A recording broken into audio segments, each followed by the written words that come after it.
Pessoal, como eu havia falado, ó, é uma cobra que pega muito rato. Aqui é onde eu crio minhas garnizéis. Então eu não faço mal, sabia? Essa cobra faz muito tempo que ela tá aqui. Muito tempo, ó. Eu sempre venho alimentar os garnizéis à noite, né? Então a cobra, pessoal, convive aqui há mais de 3 meses, ou muito mais. Provavelmente eu acho que é um casal, tem duas. Eu nunca fiz mal, porque ó, ela me ajuda no controle das pragas, dos ratos, né? Além de gatos que eu tenho aqui, que eu crio, tem elas, né? Uma vez eu peguei uma e dei para um rapaz levar. E quando eu fui, a gente fomos pegar ela, ela tava com um buchinho, né? Como se tivesse comido 2 ratos.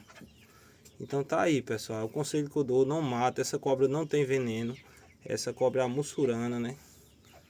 É uma cobra que não tem peçonha, não faz perigo ao ser humano. E faz um controle natural aí, né? Dentro de um criatório. Eu não tenho pintinhos aqui. Aqui só são a parte das minhas... Ó, provavelmente ela se machucou ali dentro do tijolo. Eu não tenho aqui pintinho, né? Então não faz perigo. Todas essas galinhazinhas aqui não tem como elas se alimentar de uma galinha desse tamanho, né? Então isso aqui, por conta da ração, né? Chega muito rato.